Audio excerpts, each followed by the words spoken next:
don't we just love our interdivisional trades? The sell-off in Pittsburgh begins, ladies and gentlemen. This is domino 1 of maybe 3 or 4 or 5 falling down in Pennsylvania.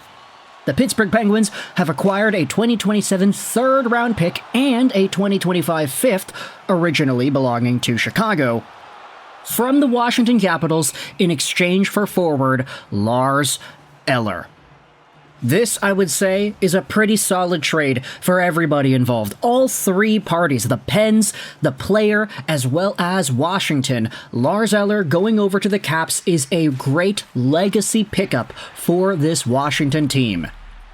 And even in the replies, Graves next. Yeah, okay. It has begun. The Pittsburgh tank right there. I love this image. I'm going to save that and maybe try to use it in some sort of a video later on. Who really knows? But we already spoke earlier in today's show about how the Pittsburgh Penguins have everybody on the market pretty much. Everybody is available for trade if your name is not Sydney and if your number is not 87.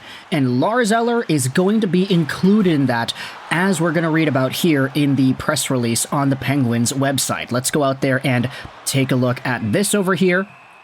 The Pittsburgh Penguins have acquired a 2027 third and a 2025 fifth from the Washington Capitals in exchange for Eller. The acquisition of the pick gives Pittsburgh 10 draft picks in both 2025 and 2027 to accompany 9 selections in the 2026 draft.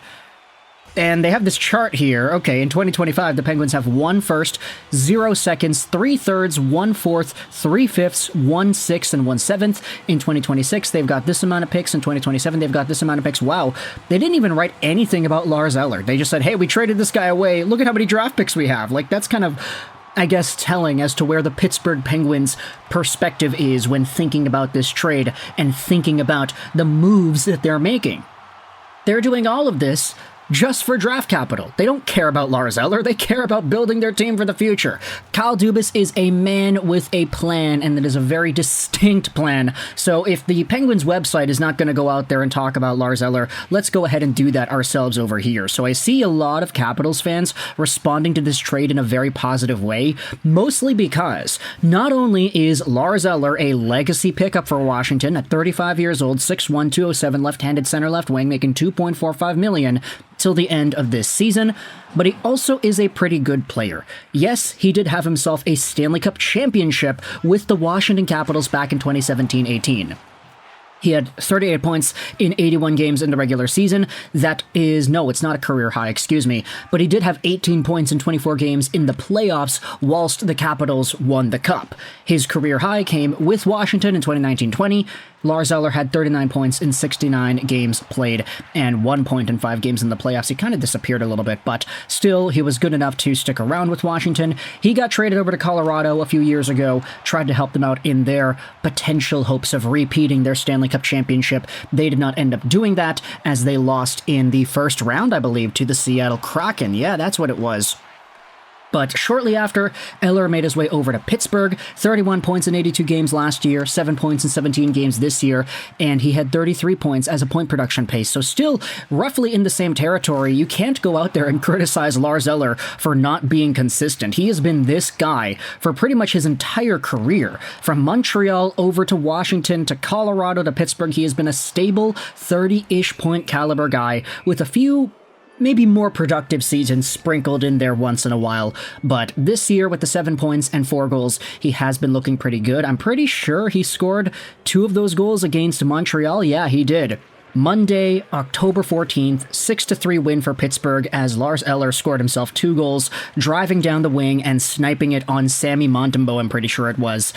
And you also have yourselves the Olympic game qualifiers over here too. 2 points against Great Britain, a goal against Japan, and then an assist against Norway as Team Denmark did their thing. So obviously, Lars Eller is getting traded not because he's a bad player in the slightest. I mean, he's a solid middle six option who can play center.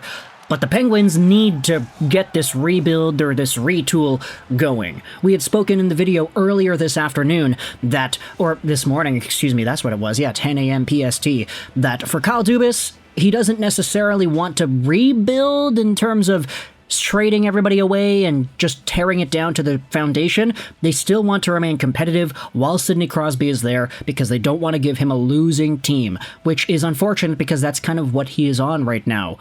The team still stinks. So who really knows if that sort of sentiment is going to carry over into the next few weeks over here as the Penguins make more trades like this, where it's not even like, oh, you're trading Lars Eller for a younger guy that can come in here and help your team remain competitive. No, you're trading Eller for 2 draft picks in 2025 and 2027. So what's that 2027 third-round pick going to do? That's the most valuable piece here that Pittsburgh is getting back in this trade.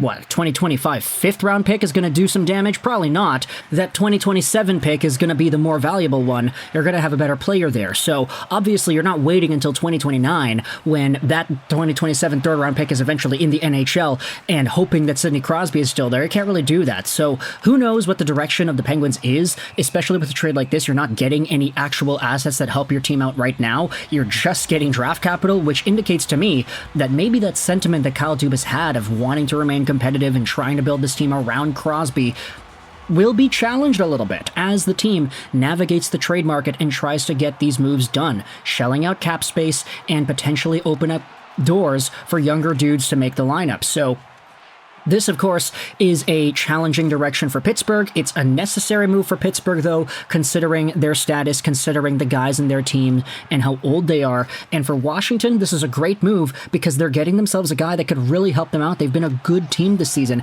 Go over to the NHL standings and look at this Caps team.